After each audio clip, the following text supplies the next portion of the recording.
이 변호사, 준비됐지? 조금 이따 도장만 찍게 하면 저 집 식구들 오늘부로 끝장이야. 최고급 호텔에서 열린 상견례 자리. 예비 시어머니가 화장실에 간 사이 울린 핸드폰 알림창에는 끔찍한 메시지가 떠 있었어요. 전신의 피가 차갑게 식는 것을 느낀 저는 아무것도 모른 채 해맑게 웃고 있는 엄마의 손을 낚아채 맨발로 식당 밖을 내달렸어요. 뒤를 돌아본 순간 천사 같았던 예비 신랑이 쌍욕을 하며 저희 모녀를 쫓아오고 있었죠. 하지만 그들은 몰랐을 겁니다. 자신들이 먹잇감이라 생각했던 예비 며느리가 가장 두려운 적이 되어 돌아올 줄은요. 사연 시작 전에 구독 버튼을 눌러주시고 어디서 듣고 계신지 댓글에 남겨주세요. 그곳에 늘 행운이 가득하길 바라겠습니다. 저는 평범한 회사원이었어요. 32살, 특별할 것 하나 없던 제 인생에 최태준이라는 사람이 나타났을 때 저는 세상이 환하게 밝아지는 기분이 들었습니다. 단정한 양복에 부드러운 눈매를 가진 사람이었죠. 젊은 나이에 자기 힘으로 일어선 부동산 임대업자라는데도 잘난 척하는 구석이 하나도 없었습니다. 태주는 만날 때마다 저를 귀하게 대해주었어요. 비 오는 날이면 우산을 챙겼는지 문자를 보내왔고, 야근하는 날이면 따뜻한 죽을 사들고 회사 앞에서 기다렸습니다. 반년이 되던 날, 강가를 걷던 태준이 제 손을 꼭 잡으며 말했어요. 지훈아, 나 너랑 결혼하고 싶어. 평생 너 고생 안 시킬 자신 있어. 응, 나도 너랑 결혼할래. 너랑이라면 뭐든 다 할 수 있을 것만 같아. 태준의 어머니 오 여사도 저를 친딸처럼 아껴주었어요. 그런데 그 따뜻함 속에 걸리는 게 한 가지 있었습니다. 오 여사가 자꾸 친정 부모님 재테크를 도와주겠다며 엄마의 신분증과 인감증명서를 요구했거든요. 치은아, 너의 어머니 노후자금 내가 좀 굴려드릴게. 인감증명서 몇 장만 떼주면 된다. 저는 왠지 모르게 가슴 한구석이 서늘해졌어요. 인감증명서가 그렇게 가볍게 오가는 물건이 아니라는 걸 알았거든요. 망설이는 제게 태준이 손등을 쓰다듬으며 속삭였습니다. 지훈아, 우리가 너희한테 나쁜 짓 할 사람으로 보여? 엄마가 많이 서운해하셔. 그 말에 저는 그만 마음이 약해지고 말았습니다. 며칠 뒤 오 여사는 엄마에게 신축 빌라 한 채를 결혼 선물로 안겨주셨어요. 평생 새빵살이만 하던 엄마는 거실 한가운데 서서 눈물을 글썽였죠. 사돈어른, 이 은혜를 제가 어떻게 갚아요? 저는 정말 해드린 것도 없는데. 갚긴 뭘 갚아요. 사돈어른, 우리 이제 가족이잖아요. 그 모습을 보며 저는 마음속에 있던 의심을 완전히 지워버렸어요. 이렇게 큰 선물을 내어주는 사람들을 의심한 제가 부끄러웠죠. 엄마는 그날로 인감도장과 신분증을 봉투에 곱게 담아 오 여사에게 건넸습니다. 저는 그 봉투가 우리 모녀의 인생을 집어삼킬 덫이라고는 꿈에도 몰랐어요. 드디어 상견례 날이 밝았습니다. 시내 최고급 호텔 식당이었죠. 오 여사는 엄마의 술잔을 채워주며 덕담을 늘어놓았고 태주는 엄마의 의자를 빼주며 살뜰히 챙겼습니다. 분위기는 더없이 화기애애했죠. 우리 지훈이 이렇게 좋은 데 시집 보내게 돼서 저는 이제 죽어도 여한이 없어요. 식사가 무르익을 무렵 오 여사가 핸드폰을 식탁에 내려놓으며 일어났어요. 저 잠시 화장실 좀 다녀올게요. 마침 걸려온 전화에 태준도 식당 입구 쪽으로 슬그머니 걸어갔습니다. 식탁에는 엄마와 저 둘만 남았죠. 그때 오 여사의 휴대폰이 짧게 진동하며 화면이 밝아졌습니다. 저는 무심코 그쪽으로 시선을 돌렸어요. 화면에 떠오른 짧은 문자 한 줄을 읽는 순간 저는 들고 있던 물잔을 떨어뜨릴 뻔했습니다. 이 변호사, 준비됐지? 오늘 도장만 찍게 하면 이 집 식구들 오늘부로 끝장이야. 그 순간 머릿속이 새하얗게 변했어요. 저는 떨리는 손으로 물잔을 내려놓고 천천히 자리에서 일어났습니다. 화장실에 다녀온다는 핑계로 식당 입구 쪽으로 걸음을 옮겼어요. 다리가 후들거렸습니다. 복도 구석으로 다가가는데 기둥 너머에서 익숙한 목소리가 들려왔어요. 태준이었습니다. 평소에 그 다정한 목소리가 아니었어요. 얼음장처럼 차가운 목소리였죠. 어, 서류는 다 됐어. 그 여자 명의로 천체 먼저 넘겨놨고 나머지는 조금 있다 도장 찍게 해서 천천히 처리하면 돼. 이제 완벽한 바지 사장으로 만들어 놨으니까 걱정하지 말고. 저는 벽에 등을 붙인 채 숨을 죽였습니다. 손바닥에 땀이 흥건했죠. 태준이 작게 웃으며 말을 이었습니다. 걔네들? 아무것도 몰라.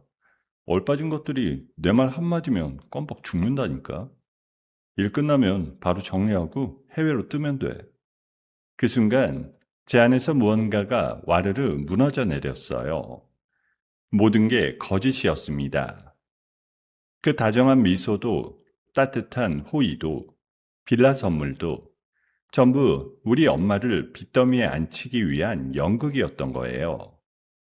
저는 입을 틀어막고 비틀거리며 식탁으로 돌아왔습니다. 엄마는 아무것도 모른 채 환하게 웃고 있었죠. 지훈아, 이것 좀 먹어봐. 진짜 맛있다. 저는 엄마의 손목을 와락 움켜쥐었어요. 엄마가 깜짝 놀라 저를 올려다봤습니다. 얘, 왜 이래? 손이 왜 이렇게 차? 엄마, 지금 당장 일어나. 아무것도 묻지 말고 나랑 가야 돼. 빨리. 저는 엄마를 거의 끌다시피 일으켜 식당 밖으로 뛰쳐나갔습니다.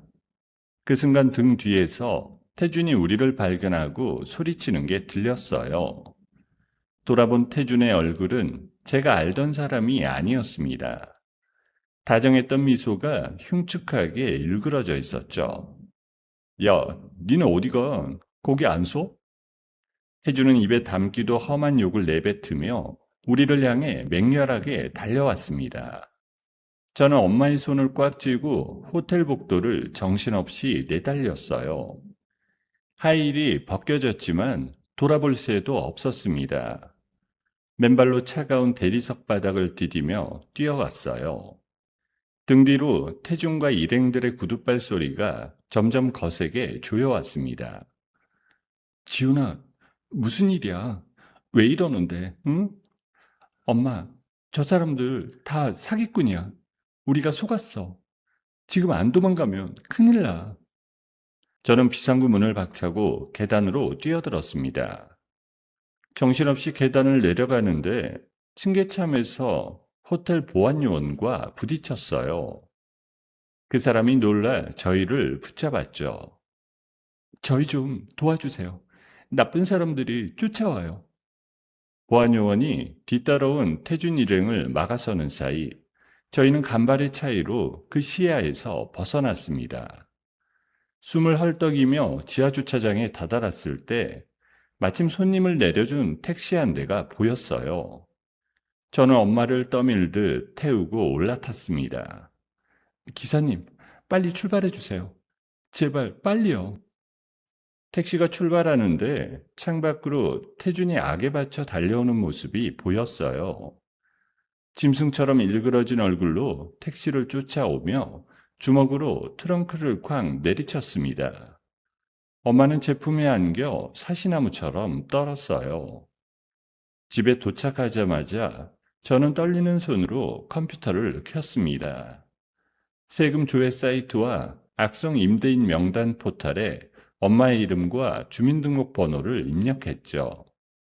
잠시 후 화면에 뜬 결과를 보고 저는 전신에 피가 식는 것을 느꼈습니다. 엄마 명의로 이미 천채의 깡통 빌라가 등록되어 있었어요. 수백억 원대의 세금 폭탄과 압류 통지서가 줄줄이 쏟아져 나왔습니다. 빌라를 선물한다며 받아간 그 인감도장으로 버린 짓이었어요. 엄마가 화면을 들여다보며 떨리는 목소리로 물었습니다. 지훈아, 이게 다 뭐야? 천재라니. 이게 무슨 소리야? 저는 엄마를 끌어안은 채 아무 말도 할 수 없었어요. 화면 속 숫자들이 눈앞에서 빙글빙글 돌았습니다. 우리는 하루아침에 수백억 빚을 진 사기꾼이 되어 있었어요. 다음날 아침 8시였어요. 밤새 한숨도 못 자고 컴퓨터 앞에 앉아 있던 저는 창밖에서 들려오는 웅성거림에 고개를 들었습니다. 처음엔 잘못 들은 줄 알았어요. 하지만 그 소리는 점점 커졌습니다. 수십 명이 한꺼번에 외치는 고함과 욕설이었어요. 저는 떨리는 손으로 커튼을 살짝 젖혔습니다. 그 순간 숨이 턱 막혀왔어요. 집 앞에는 분노한 사람들이 새까맣게 몰려와 있었습니다. 그들 사이로 카메라를 든 기자들이 플래시를 터뜨리며 아수라장을 만들고 있었죠. 누군가 우리 집 대문을 향해 삿대질을 하며 소리쳤습니다. 야, 이 사기꾼들아, 당장 나와. 내 전세금 내놓으라고. 내 피 같은 돈 내놓으라고. 또 다른 사람들이 들고 있던 쓰레기 봉투를 창문을 향해 집어던졌어요. 오물이 섞인 봉투가 유리창에 부딪혀 터지며 끔찍한 소리를 냈습니다.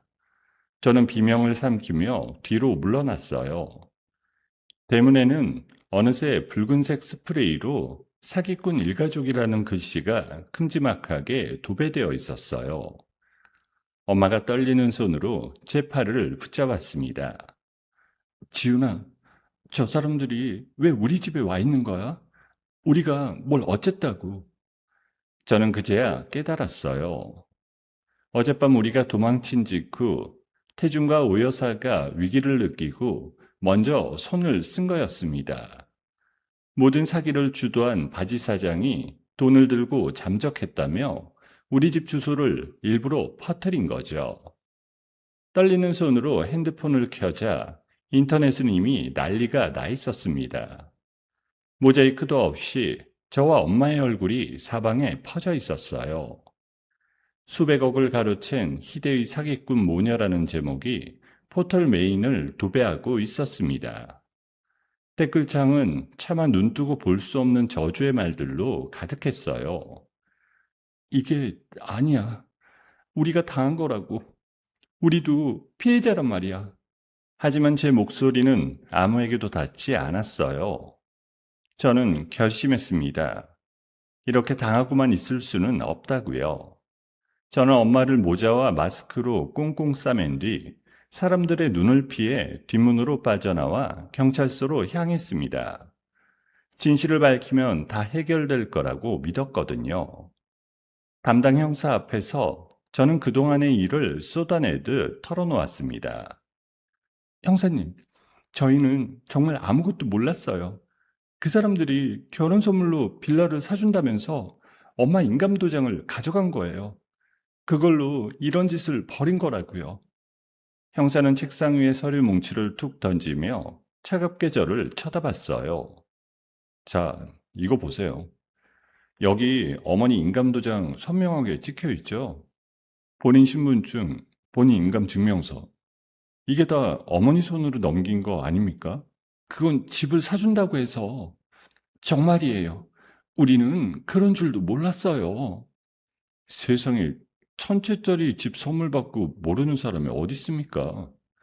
다들 그렇게 발뺌하죠. 지금 피해자가 몇백 명인 줄 아세요?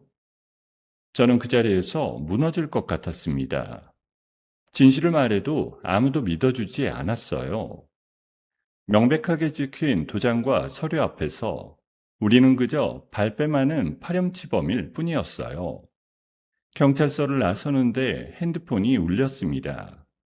회사 부장님이셨어요. 이지훈 씨, 더 길게 말 안 하겠습니다. 회사 이미지가 있으니까 오늘부로 그만 나오세요. 짐은 택배로 보내드리죠. 전화는 그대로 끊겼습니다. 그뿐이 아니었어요.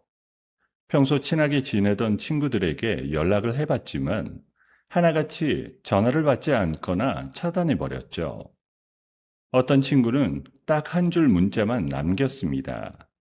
다시 연락하지 말라고요. 우리는 순식간에 세상에서 완전히 고립되고 말았습니다. 저는 마지막 희망을 걸고 태준 일당이 운영하던 부동산 법인 사무실을 찾아갔어요. 하지만 그곳은 이미 텅 비어 있었습니다. 책상이며 서류며 다 사라진 빈 사무실 안에는 우리와 똑같이 당한 피해자들만 분노에 차서 웅성거리고 있었습니다. 태준과 오 여사의 전화번호는 전부 결번이었어요. 그들이 보여준 모든 배경과 재산이 처음부터 끝까지 위조된 가짜였다는 사실만 점점 분명해졌죠. 집으로 돌아온 그날 밤이었어요. 화장실에서 이상한 기척이 느껴졌습니다. 문을 열어본 순간 저는 심장이 멎는 줄 알았어요. 엄마가 떨리는 손에 무언가를 쥐고 멍하니 서 있었거든요. 저는 비명을 지르며 달려가 엄마를 끌어안았습니다. 엄마, 안 돼. 제발 이러지 마. 엄마 이러면 나는 어떻게 살라고. 지훈아, 엄마 때문이야. 엄마가 그 도장을 줘서. 엄마만 없으면 너라도 살 수 있잖아. 엄마가 다 짊어지고 갈게. 저는 엄마의 손에서 그것을 빼앗아 멀리 던져버리고 엄마를 끌어안은 채 바닥에 주저앉아 엉엉 울었습니다. 엄마가 무슨 죄가 있어? 우리가 무슨 죄가 있냐고. 죄는 그 사람들이 지었는데. 엄마, 우리 이렇게 죽으면 너무 억울하잖아. 나 엄마 없으면 못 살아. 절대 안 돼. 한참을 끌어안고 울던 저는 눈물을 닦으며 천천히 몸을 일으켰어요. 더 이상 도망치거나 울고만 있지 않겠다고 마음먹었죠.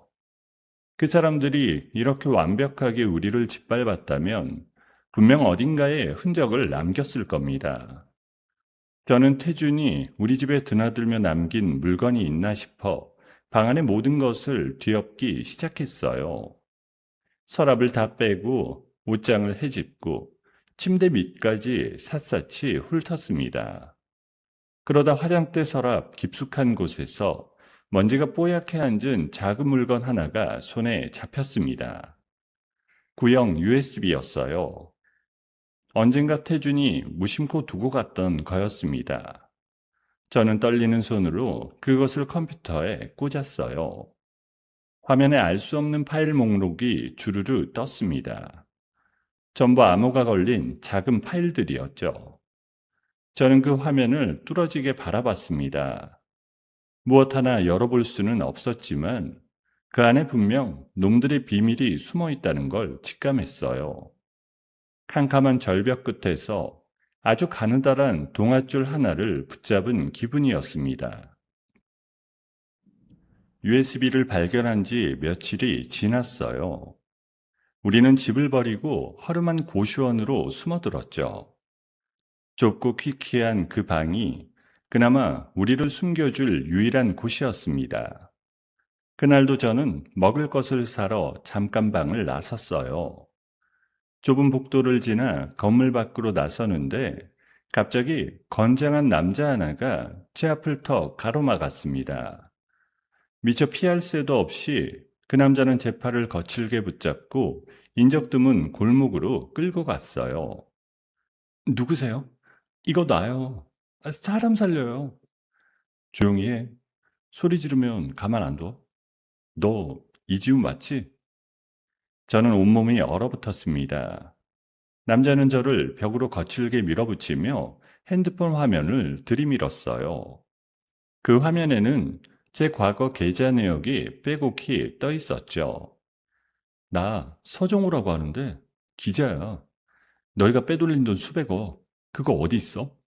당장 풀어. 내 동생이 너희 같은 놈들한테 전세금 떼이고 어떻게 됐는지 알아? 저는 그제야 알았어요. 이 사람도 우리와 같은 피해자였다는 걸요. 동생을 잃고 복수심에 불타 저를 진짜 주범으로 확신하고 있었던 겁니다. 정우의 눈빛에는 살기마저 어려 있었어요. 저는 떨면서도 필사적으로 입을 열었습니다. 아니에요. 저도 당한 거예요. 우리 엄마 인감도장을 도둑 맞은 거라고요. 제발 제 말 좀 들어주세요. 증거가 있어요. 그 사람들이 두고 간 USB가 있단 말이에요. USB? 웃기지 마. 너희 같은 사기꾼들이 늘 하는 변명이지. 빠져나가려고 별 얘기를 다 지어내는구나. 거짓말 아니에요. 정말이에요. 그 안에 암호 걸린 작은 파일이 가득해요. 못 믿겠으면 직접 확인해 봐요. 제가 거짓말을 하는 거라면 그때 저를 경찰에 넘기든 뭐라든 하시면 되잖아요. 제 눈빛이 어지간히 절박해 보였는지 정우는 잠시 저를 노려보다가 차갑게 말했습니다. 좋아. 그 USB 가져와 봐. 만약 헛소리면 너 진짜 끝이야. 저는 떨리는 손으로 USB를 가져다 정우에게 건넸어요. 정우는 그것을 노트북에 꽂고 파일들을 살피기 시작했습니다. 처음엔 코웃음을 치던 정우의 표정이 화면을 들여다볼수록 점점 굳어갔어요. 한참을 말없이 화면만 응시하던 정우가 낮은 목소리로 중얼거렸습니다. 이 암호화 방식, 이거 내가 예전에 쫓던 그 조직 수법인데 자금 세탁할 때 쓰던 거랑 똑같아. 정우는 그날부터 자기 정보망을 총동원해 USB 암호를 푸는데 매달렸어요. 며칠 밤을 꼬박 세운 끝에 마침내 암호가 풀렸습니다. 화면에 드러난 진실은 상상을 뛰어넘었어요. 오 여사가 우리 친정뿐 아니라 갈 곳 없는 무용고자들을 수십 명씩 바지사장으로 세워온 거대한 시스템이 통째로 들어 있었어요. 정우는 한참을 화면만 바라보다가 천천히 고개를 돌려 저를 봤습니다. 그 눈빛에서 저기가 사라지고 없었어요. 미안하다. 내가, 내가 너를 완전히 잘못 봤어. 너도 나처럼 당한 사람이었는데. 동생 생각에 눈이 멀어서 죄 없는 사람을 잡고 윽박질렀어. 정말 미안해. 저는 그 말에 그동안 참았던 눈물이 왈칵 쏟아졌어요. 처음으로 누군가 제 말을 믿어준 거였습니다. 아니에요. 믿어줘서 그것만으로도 고마워요. 그동안 아무도 우리 말을 안 믿어줬는데. 이제부터 같이 잡자. 그놈들 절대 못 빠져나가게. 네 억울함 내가 풀어줄게. 우리는 그날부터 한 팀이 됐습니다. USB에 적힌 대포폰 번호들의 통화 기록을 추적한 끝에 놈들이 아직 밀항하지 않고 국내에서 자금을 세탁하고 있다는 걸 알아냈죠. 놈들의 돈 세탁을 돕는 브로커가 불법 도박장에 드나든다는 단서도 잡았습니다. 정우는 그곳에 위장 잠입하겠다고 했습니다. 너무 위험해요. 거기 어떤 사람들이 있을 줄 알고 이 정도 각오도 없이 시작했겠어. 걱정 마. 반드시 그놈 입에서 태준이 어디 있는지 알아낼 테니까. 정우는 그날 밤 도박장으로 들어갔습니다. 한참 뒤 정우는 입술이 터지고 옷이 찢어진 채로 돌아왔어요. 목숨을 건 몸싸움 끝에 브로커를 제압하고 태준의 위치를 알아낸 거죠. 저는 다친 정우의 얼굴을 보며 가슴이 미어졌습니다. 얼굴이 이게 뭐예요? 많이 다쳤잖아요. 어서 약부터 발라요. 이 정도쯤이야. 태준이 한국 근처 컨테이너에 숨어 있대. 미랑 자금 받으려고 거기서 대기 중이라더라. 우리는 머리를 맞대고 고민했습니다. 경찰에 그냥 신고하면 증거 불충분으로 또 빠져나갈지도 몰랐어요. 그동안 우리가 당한 걸 생각하면 놈들이 절대 빠져나갈 수 없도록 확실하게 끝장을 내야 했습니다. 저는 주먹을 꽉 쥐며 말했어요. 경찰에 넘기는 걸로는 부족해요. 온 세상이 다 보게 만들어야 돼요. 그래야 우리 억울함도 풀리고 그놈들도 도망 못 쳐요. 맞아. 언론하고 대중을 한꺼번에 끌어들이는 거야. 빠져나갈 구멍을 아예 막아버리자. 우리는 밤새 머리를 맞대고 치밀하게 계획을 세웠습니다. USB 원본을 특종으로 터트리는 동시에 놈들의 은신처를 급습하는 거였죠. 창밖으로 희뿌연 새벽빛이 스며들 무렵 저는 오랜만에 가슴 한쪽이 뜨거워지는 걸 느꼈어요. 더 이상 쫓기기만 하는 우리가 아니었습니다. 이제는 우리가 그들을 향해 칼끝을 겨눌 차례였어요. 폭로전 당일이었어요. 해가 뉘엿뉘엿 넘어갈 무렵 정우가 소속된 방송사의 저녁 메인 뉴스가 시작됐습니다. 고시원의 작은 텔레비전 화면에 앵커의 얼굴이 비치더니 곧이어 우리가 넘긴 USB 파일 원본이 전국의 특종으로 터져 나왔죠. 화면에는 오여사 일당이 갈 곳 없는 사람들을 바지사장으로 세워온 수법이 낱낱이 공개됐습니다. 저는 그 화면을 보며 주먹을 꽉 쥐었습니다. 이제 시작이에요. 빨리 가요. 뉴스 나가는 지금이 기회예요. 그래, 경찰보다 우리가 먼저 도착해야 돼. 놈이 눈치채고 도망가기 전에. 우리는 곧장 항구로 차를 몰았습니다. 태준이 밀항자금을 받으려고 숨어 있다는 비밀 컨테이너였죠. 어둠이 짙게 깔린 부두에 도착하니 녹슨 컨테이너들이 거대한 그림자처럼 늘어서 있었습니다. 컨테이너 문틈으로 불빛이 새어나왔어요. 안에서 태준이 돈가방을 챙기며 다급하게 움직이고 있었습니다. 정우가 문을 박차고 들어섰어요. 최태준, 거기까지다. 이제 다 끝났어. 태준은 우리를 보자 얼굴이 흉측하게 일그러졌습니다. 돈가방을 움켜쥔 채 발악하기 시작했어요. 이 미친 것들이 너희가 어떻게 여기를 다 죽여버린다. 태준이 옆에 있던 강목을 집어들고 정우를 향해 휘둘렀습니다.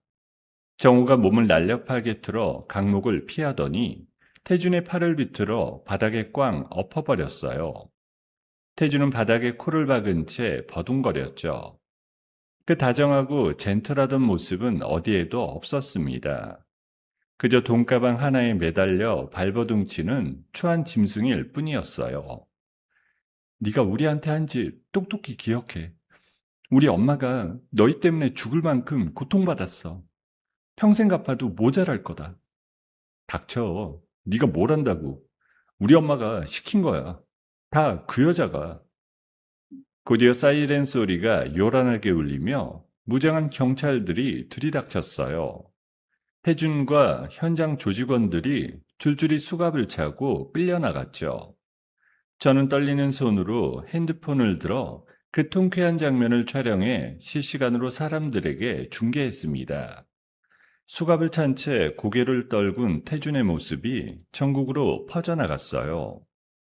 태준이 잡혔다는 소식에 여론은 하룻밤 사이 완전히 뒤집혔습니다. 그동안 우리를 향해 쏟아지던 비난의 화살이 이제 진짜 주동자인 태준과 자취를 감춘 오여사에게로 향했어요. 사기꾼 모녀라며 우리를 욕했던 사람들이 하나둘 사과하기 시작했습니다. 며칠 뒤 저는 감옥에 갇힌 태준을 면회 갔어요. 유리병 너머로 마주한 태준은 며칠 새 폭삭 늙어 있었습니다. 저는 일부러 차갑게 웃으며 그를 바라봤어요. 꼴이 말이 아니네. 그렇게 잘난 척하더니. 네 엄마는 어디 있어? 너 혼자 다 뒤집어쓰게 생겼는데? 그 한마디에 태준이 갑자기 미친 듯이 날뛰기 시작했어요. 유리벽을 주먹으로 쾅쾅 내리치며 악을 썼죠. 그 여자가 우리 엄마가 나를 버렸어. 자금 다 들고 튀었다고. 친아들이 나를 꼬리 자르게 한 거야. 내가 다 뒤집어쓰게 만들고. 저는 그 모습을 보며 등골이 서늘해졌어요. 친아들마저 헌신짝처럼 버리고 돈을 독차지한 오여사라는 사람이 얼마나 잔혹한지 새삼 소름이 돋았습니다.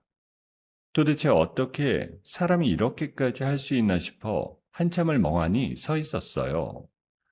면회실을 나서는데 정우에게서 전화가 왔습니다. 목소리가 들떠 있었어요. 지훈아, 됐어. 무혐의 처분 나왔대. 너랑 어머니 천체 깡통 전세 혐의 다 벗었어. 저는 그 자리에 멈춰서서 한참을 멍하니 서 있었습니다.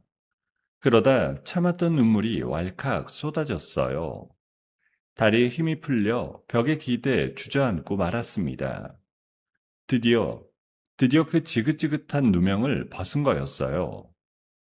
집으로 달려가 엄마에게 이 소식을 전하자 엄마는 제 손을 부여잡고 어린아이처럼 엉엉 울었습니다. 지훈아, 정말이야? 우리 이제 죄인 아닌 거지? 정말 다 끝난 거지? 응, 엄마. 이제 아무도 우리한테 손가락질 못해. 엄마가 다 견뎌줘서 여기까지 온 거야. 며칠 뒤 저는 대규모 기자회견을 열었습니다. 수많은 카메라 앞에 서니 다리가 떨렸지만 제 옆에 정우가 든든하게 자리를 지켜주고 있었어요. 저는 마이크를 잡고 그동안의 억울했던 심경을 차분히 털어놓았습니다. 저희 모녀는 하루아침에 모든 걸 잃고 사기꾼으로 몰렸습니다. 하지만 끝까지 진실을 믿어준 단 한 사람 덕분에 저는 다시 일어설 수 있었습니다. 한 기자가 손을 들어 물었습니다. 그동안 가장 힘들었던 순간은 언제였습니까? 아무도 제 말을 믿어주지 않을 때였어요. 진실을 말해도 돌아오는 건 손가락질 뿐이었으니까요. 그래서 저처럼 억울한 분들이 다신 없었으면 좋겠습니다. 기자회견장을 가득 메운 사람들이 따뜻한 박수를 보냈습니다. 우리를 향한 대중의 시선은 어느새 응원과 지지로 바뀌어 있었죠.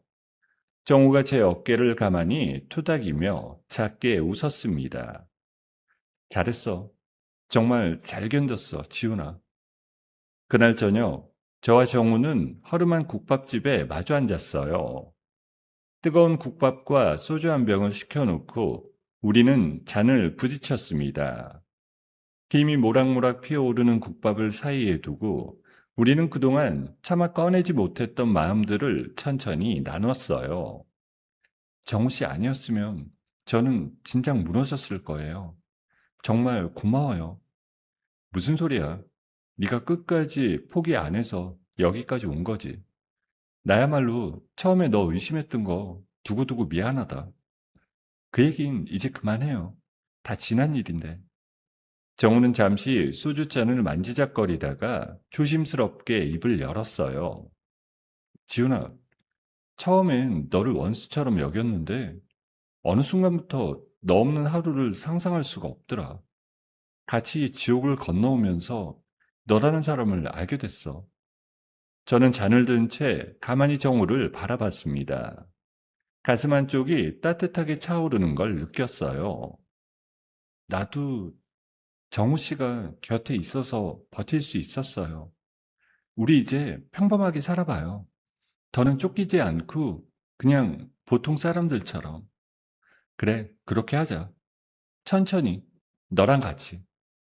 우리는 말없이 서로를 바라보다 가만히 웃었습니다.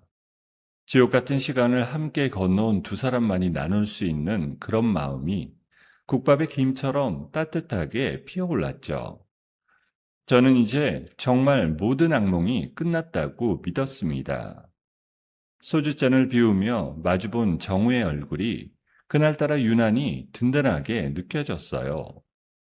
태준이 구속된 지 한 달이 지났습니다.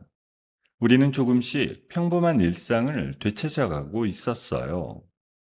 저와 정우는 우리처럼 전세 사기로 고통받는 사람들을 돕기 위한 공익활동을 준비하며 바쁘고 보람찬 나날을 보냈습니다. 그런데 우리가 모르는 사이 자취를 감췄던 오 여사가 은밀히 귀국해 있었어요. 오 여사가 가장 먼저 찾아간 사람은 과거 자기에게 가장 크게 당했던 피해자 대책위원회의 핵심 인물 김 대표였어요. 어느 으슥한 카페 구석에서 오 여사는 김 대표 앞에 두툼한 서류 봉투를 내밀었습니다. 김 대표, 당신이 떼인 전세보증금 원금 한 푼도 안 빼고 전부 다 돌려주겠어. 거기다 이것도 얹어주지. 오 여사가 또 다른 가방을 열어 보이자 그 안에는 현금 다발이 가득 차 있었습니다. 김 대표의 눈동자가 흔들렸어요. 이게, 이게 다 무슨 짓입니까? 당신 때문에 내가 어떻게 살았는데 지금 나를 매수하겠다는 거요? 매수라니? 말이 심하네. 그냥 거래야. 당신은 잃어버린 돈을 되찾고 나는 당신의 입을 통해 진실을 바로잡고 서로 손해볼 거 없는 장사 아닌가? 김 대표는 한참을 망설였습니다. 떨리는 손으로 현금 다발을 만지작거리던 그는 결국 그 돈의 무게에 무릎을 꿇고 말았어요. 평생 빚더미에 짓눌려 살아온 그에게 원금을 통째로 돌려준다는 그 유혹은 너무도 거셌던 겁니다. 아무것도 모르는 저와 정우는 평화로운 일상을 보내고 있었어요. 그러던 어느 날, 김 대표가 갑자기 대규모 기자회견을 자청했다는 소식이 들려왔어요. 저는 텔레비전 앞에 앉아 그 회견을 지켜봤죠. 단상에 오른 김 대표는 미리 준비한 원고를 펼치더니 입을 열었습니다. 그 순간 제 귀를 의심했어요. 그동안 저희가 잘못 알고 있었습니다. 오 여사 측은 그저 명의만 빌려준 억울한 피해자였습니다. 이 모든 3천채 사기극을 사주한 진짜 주범은 이지훈입니다. 저는 자리에서 벌떡 일어났어요. 손에 들고 있던 컵이 바닥에 떨어져 산산조각 났습니다. 저게 무슨 소리야? 김 대표가 왜 저런 말을... 말도 안 돼. 김 대표가 거기서 멈추지 않았어요. 더 끔찍한 말을 쏟아냈습니다. 서정우 기자 역시 이주윤에게 매수되어 돈을 노리고 가짜뉴스를 퍼뜨린 공범입니다. 그 증거가 여기 있어요. 그 말과 함께 스크린에 거액의 해외 페이퍼 컴퍼니 차명 계좌와 우리 두 사람 명의로 제작된 거래 내역서가 큼지막하게 떴습니다. 완벽하게 위조된 가짜였지만 보는 사람들에게는 그것이 진실처럼 보였어요. 정우가 황급히 달려와 화면을 보더니 얼굴이 새파랗게 질렸습니다. 이건 조작이야. 다 가짜라고. 오 여사가 김 대표를 매수한 거야.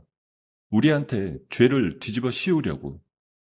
김 대표의 폭탄 발언은 순식간에 전국으로 퍼져나갔어요. 진실이라고 믿었던 대중들은 이전보다 수십 배는 더 거센 배신감과 분노를 쏟아내기 시작했습니다.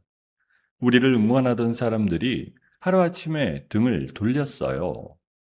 댓글창에는 또다시 저주의 말들이 넘쳤습니다.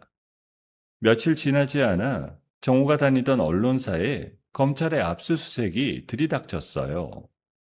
정우는 직위 해제를 당하고 뇌물수수에 사기 공조 혐의까지 뒤집어 쓴 채 긴급 체포될 위기에 놓였어요. 평생을 진실 하나만 보고 살았는데 한순간에 비리 기자가 되다니 이게 말이 되냐고. 저와 정우의 신상은 또다시 인터넷에 무차별로 털렸습니다.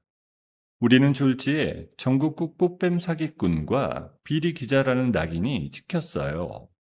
거리를 돌아다니는 것조차 불가능해졌습니다. 어디를 가든 사람들이 우리를 알아보고 손가락질을 했으니까요. 그러던 차에 검찰이 우리 두 사람에 대한 구속영장을 청구했다는 소식까지 들려왔습니다. 정우가 주먹을 부르짖으며 이를 악물었어요. 여기서 잡히면 끝이야. 우리 말은 아무도 안 들어줄 거야. 한번 무너진 신뢰는 두 번 다시 못 세워. 저는 떨리는 손으로 정우의 손을 꽉 잡았습니다.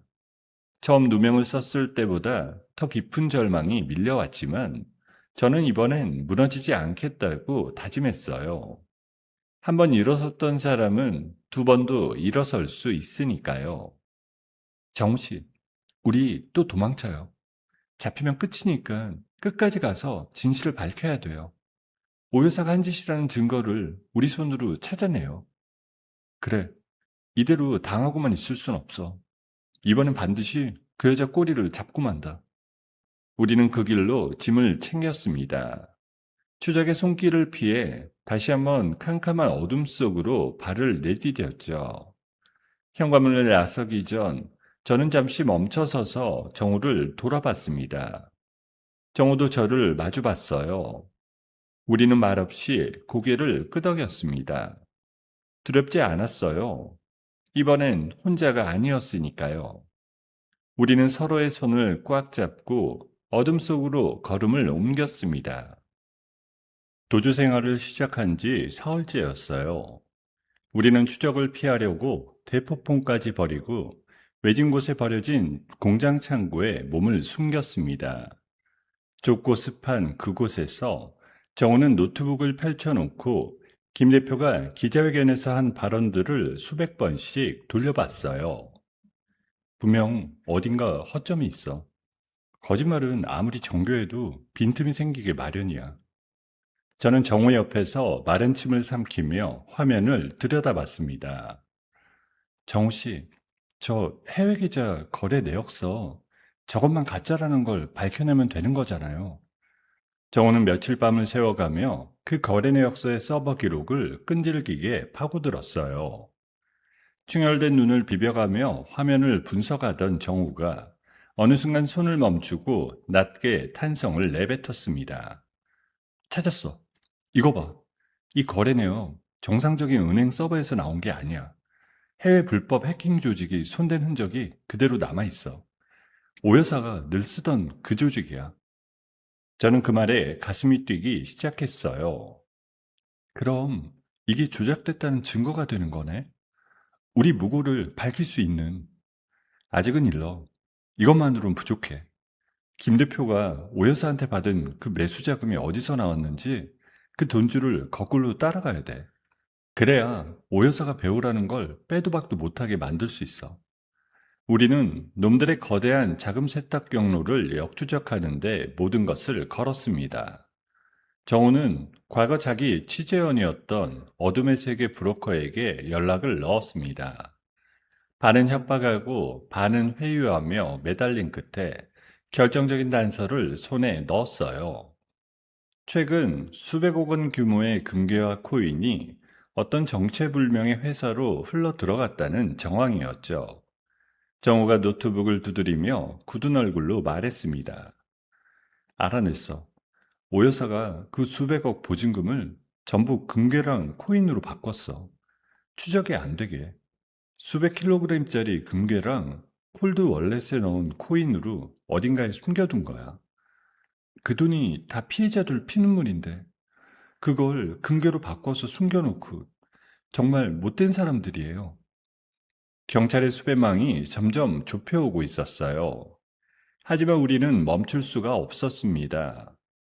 우리는 작업복으로 변장하고 김 대표의 자택에 몰래 숨어들었어요. 심장이 터질 듯 뛰었지만 정우는 침착하게 집안을 뒤졌습니다. 마침내 안방 깊숙한 곳에 숨겨진 금고를 찾아냈어요. 정우가 조심스럽게 금고문을 열자 그 안에서 오 여사가 김 대표에게 건넨 매수자금, 황금빛 금괴 몇 개가 모습을 드러냈어요. 이거다. 이게 바로 명백한 꼴이야. 김 대표가 오 여사한테 매수됐다는 증거. 우리는 금괴 몇 개를 챙겨 그 집을 빠져나왔어요. 그리고 외출했다 돌아오는 김 대표를 인적 드문 골목으로 끌고 갔습니다. 저는 떨리는 손으로 그 금괴를 김 대표의 눈앞에 들이밀었어요. 김 대표님, 이거 오 여사한테 받은 거 맞죠? 지금 진실을 말하지 않으면 우리는 이 금괴 출처를 경찰에 넘길 거예요. 그럼 당신이 이 사건의 단독 주범이 되는 거고요. 그건 어디서 그걸... 잘 생각해요. 오 여사가 당신을 끝까지 챙겨줄 것 같아? 일이 틀어지면 제일 먼저 버려지는 게 당신이야. 태준이 친아들인데도 버림받았어. 당신이라고 다를 것 같아? 그 말에 김 대표의 얼굴이 새하얗게 질렸습니다. 오 여사에게 토사구팽 당할 거라는 두려움이 매수당했던 욕심을 단숨에 집어삼킨 거예요. 김 대표는 한참을 부들부들 떨다가 결국 그 자리에 무릎을 꿇고 말았습니다. 맞아요. 다 오 여사가 시킨 겁니다. 원금 돌려주고 돈까지 주면서 당신들한테 죄를 뒤집어 씌우라고. 제가 미쳤었어요. 잘못했습니다. 저는 떨리는 손으로 그 모든 말을 녹음했어요. 김 대표는 양심선언 녹취록을 남기며 오 여사가 돈을 숨겨둔 은닉 창고의 위치까지 실토했습니다. 그런데 그가 말한 장소를 듣는 순간 저는 온몸에 소름이 돋았어요. 그 창고는 오 여사가 당신한테 결혼 선물이라고 줬던 바로 그 첫 번째 빌라예요. 지하 보일러실을 개조해서 만든 비밀 벙커. 그 빌라요? 우리 엄마한테 사준다던 그 빌라 지하에? 저는 기가 막혀 말문이 막혔습니다. 그 따뜻한 척 건넨 선물 아래 수백억의 더러운 돈이 숨겨져 있다니요. 그 모든 호의가 결국 자기 돈을 숨기는 금고였던 셈입니다. 정우가 제 어깨를 붙잡으며 단단한 목소리로 말했어요. 이제 끝낼 때야.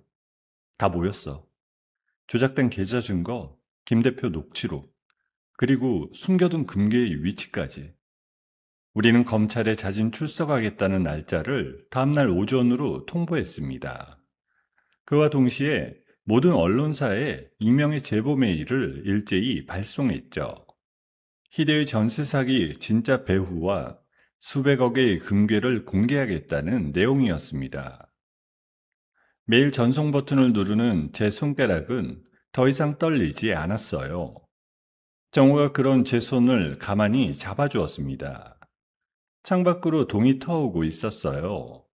우리는 마주보며 깊게 숨을 들이쉬었습니다. 이제 정말 마지막이었어요. 경찰 출석 당일 오전이었어요. 우리가 예고한 그 첫 번째 빌라 앞은 이른 아침부터 발 디딜 틈이 없었습니다. 특종을 노린 수백 명의 기자들과 대규모 경찰 병력, 그리고 분노한 사람들이 구름처럼 몰려와 있었죠. 어젯밤 발송한 익명의 제보 메일이 제대로 불을 지핀 겁니다. 우리가 탄 차가 빌라 앞에 멈춰서자 카메라 플래시가 일제히 터지기 시작했어요. 정우가 제 손을 꼭 잡으며 말했습니다. 지훈아, 고개 들어. 우리 이제 도망치는 게 아니야. 떳떳하게 진실을 밝히러 온 거니까. 네, 이번엔 절대 안 무너져요. 끝까지 가요. 우리는 수갑을 차고 끌려가는 대신 당당하게 차에서 내렸습니다. 쏟아지는 플래시 세례를 정면으로 받으며 고개를 빳빳이 들고 빌라 건물 안으로 걸어 들어갔죠. 취재진과 경찰들이 우리 뒤를 우르르 따라왔습니다. 한 기자가 마이크를 들이밀며 외쳤어요. 이지훈 씨, 여기서 뭘 보여주겠다는 겁니까? 진짜 배우가 따로 있다는 게 사실입니까? 곧 두 눈으로 보시게 될 거예요. 따라오세요. 우리는 곧장 지하 보일러실로 향했어요. 평범하게 위장된 두꺼운 철문 앞에 서자 정우가 미리 준비한 대형 절단기를 꺼내 들었습니다. 자, 다들 똑똑히 보세요. 이 안에 뭐가 들었는지. 절단기가 요란한 소리를 내며 철문을 갈랐어요. 불꽃이 사방으로 튀고 마침내 무거운 철문이 굉음과 함께 열렸습니다. 그 순간 그 자리에 있던 모두가 숨을 멈췄어요. 벽면을 가득 채운 황금빛 골드바와 수십 개의 코인 지갑, 그리고 다발로 묶인 5만원권 더미가 영롱하면서도 끔찍한 빛을 내며 모습을 드러냈습니다. 누군가 비명에 가까운 탄성을 질렀어요. 세상에, 저게 다 금괴잖아. 도대체 얼마야 저게? 현장을 생중계하던 수십 대의 카메라가 그 압도적인 규모에 일제히 요동쳤어요. 전국에서 이 장면을 지켜보던 사람들은 오 여사의 추악한 탐욕에 경악을 금치 못했습니다. 저는 그 순간을 놓치지 않고 김 대표의 양심선언 녹취록을 대형 스피커로 크게 틀었습니다. 골목에서 무릎 꿇고 울먹이던 김 대표의 목소리가 빌라 전체에 쩌렁쩌렁 울려 퍼졌어요. 다 오 여사가 시킨 거예요. 돈까지 주면서 저 사람들한테 죄를 뒤집어 씌우라고.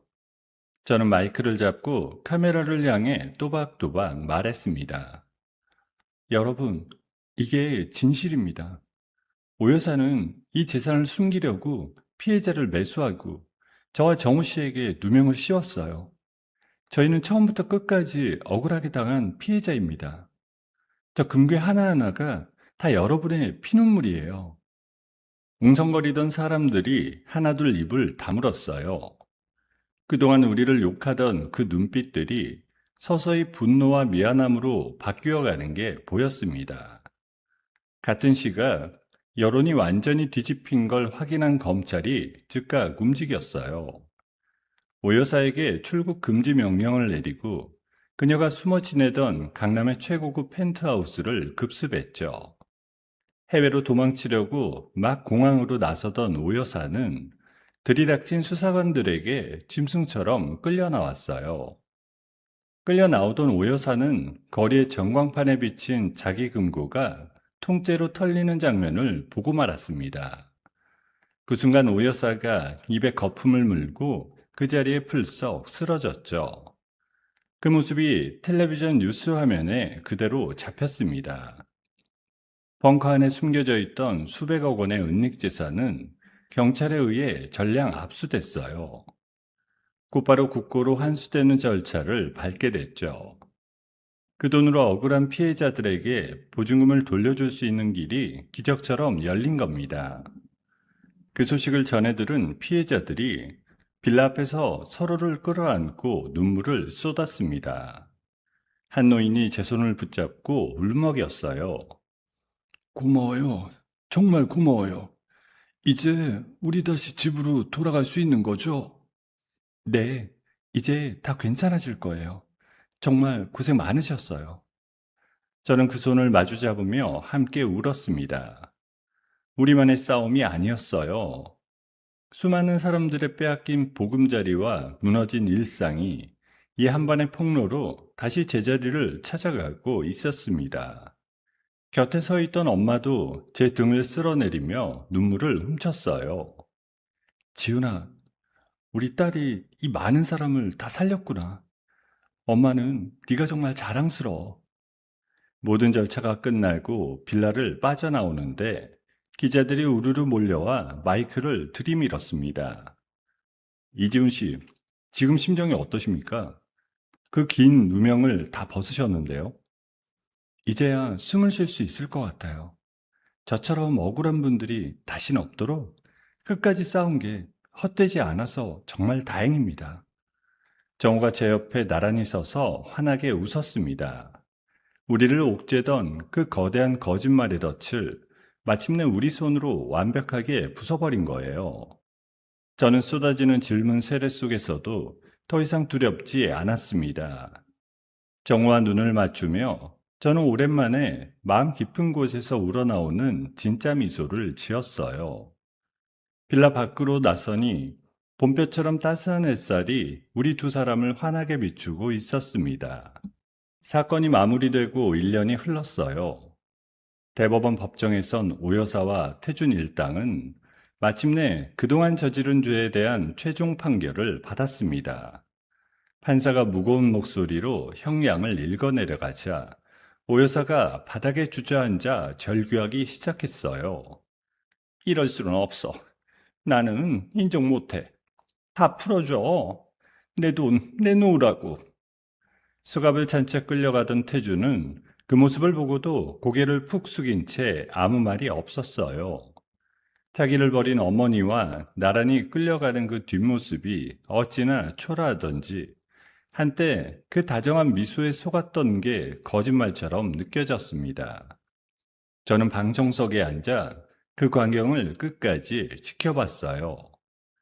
옆에 앉은 정우가 제 손을 가만히 잡아주었습니다. 드디어 끝났다, 지훈아. 정말 끝난 거야. 네, 이제야 마음이 놓여요. 우리 정말 긴 길을 돌아왔네요.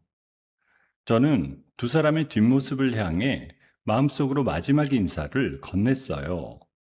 그동안 우리를 짓눌렀던 그 길고 지난했던 싸움에 마침내 완벽한 마침표를 찍는 순간이었습니다. 환수된 수백억 원의 자금을 바탕으로 정부 차원의 대규모 피해자 구제 법안이 통과됐어요. 거리에 나앉았던 수많은 사람들이 잃어버렸던 보금자리와 일상을 하나둘 되찾기 시작했죠. 정우는 이번 사건을 목숨 걸고 파헤친 공로를 인정받아 올해의 기자상을 받았습니다. 시상대에 오른 정우가 트로피를 들고 환하게 웃는 모습을 저는 객석에서 누구보다 크게 박수를 치며 바라봤어요. 저 역시 끔찍했던 트라우마를 이겨내고 새 직장에 당당히 첫 출근을 했습니다. 출근 첫날 아침 거울 앞에 선 저는 한참을 제 얼굴을 들여다봤어요. 그래, 다 지나갔어. 이제 정말 새로 시작하는 거야. 어느 주말 오후 저와 정우는 한자리에 모였습니다. 한때 우리를 배신했다가 진실을 밝히는 데 힘을 보탰던 김 대표도 함께였죠. 상처를 회복한 피해자들이 둘러앉아 따뜻한 밥을 나눠 먹으며 웃고 떠들었습니다. 김 대표가 머쓱한 얼굴로 제게 술잔을 내밀었어요. 지훈 씨, 그때 그 일은 정말 평생 갚아도 모자랄 잘못이에요. 내가 어떻게 사죄를 해야 할지. 그만하세요, 김 대표님.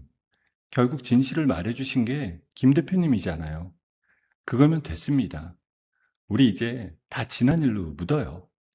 고마워요. 정말 고마워요. 이 은혜 평생 안 잊을게요. 옆에 있던 한 피해자 아주머니도 거들었습니다. 지훈 씨 덕분에 우리가 다 살았지. 이렇게 둘러앉아 밥 먹는 게 꿈만 같아요. 저는 그 모습을 보며 가슴이 뭉클했어요. 더 이상 누군가에게 쫓기지 않고 세상에 억울한 비난을 받지 않는 평범한 하루하루가 저에게는 얼마나 눈부신 기적인지 가슴 깊이 느껴졌죠. 어느 따뜻한 봄날이었어요. 정우가 저를 어딘가로 데려갔습니다. 그곳은 정우가 처음 저를 진짜 사기꾼으로 의심하고 벼랑 끝으로 몰아세웠던 바로 그 인적 드문 골목길이었어요. 저는 그곳을 둘러보며 피식 웃었습니다. 여기 정우 씨가 나 처음 협박하던 데네. 하필 여기를 데려와요. 그러게, 우리 인연이 시작된 곳이 하필 여기더라고. 최악으로 만났지만. 그러더니 정우가 갑자기 제 앞에 한쪽 무릎을 꿇었습니다. 떨리는 손으로 작은 상자를 열자 그 안에서 반지 하나가 반짝였죠. 저는 두 손으로 입을 틀어막았습니다. 지훈아, 원수로 시작해서 동지가 됐다가 이제는 너 없으면 못 사는 사람이 됐어. 남은 평생 네 옆에서 너 지키면서 살고 싶어. 나랑 결혼해 줄래? 네, 결혼할래요. 정우 씨랑이면 어떤 일이 와도 다 이겨낼 수 있을 것 같아요. 저는 환하게 웃으며 고개를 끄덕였어요. 정우가 자리에서 일어나 저를 꽉 끌어안았습니다. 최악의 악연으로 시작했던 우리가 세상에서 가장 단단한 동지이자 연인이 되어 서로를 안고 있었습니다. 한때 절망뿐이던 그 골목에 따스한 봄바람이 살랑살랑 불어왔어요. 결혼식 날이 밝았습니다. 한때 우리를 오해하고 손가락질했던 수많은 사람들이 이제는 진심 어린 축하의 박수를 보내주었어요. 엄마는 식장 맨 앞자리에 앉아 연신 손수건으로 눈물을 닦으셨죠. 우리 딸, 그 모진 시간을 다 견디고 이렇게 좋은 사람 만나서 네 아빠가 봤으면 얼마나 좋아했을까. 엄마, 울지 마. 이제 좋은 일만 남았어. 우리 앞으로 행복하게 살자. 엄마가 제 두 손을 꼭 쥐며 환하게 웃었어요. 그 웃음을 보는 순간 저는 우리가 정말 살아남았다는 걸 비로소 실감했습니다. 저는 정우의 손을 꼭 잡고 하객들 앞에 섰습니다.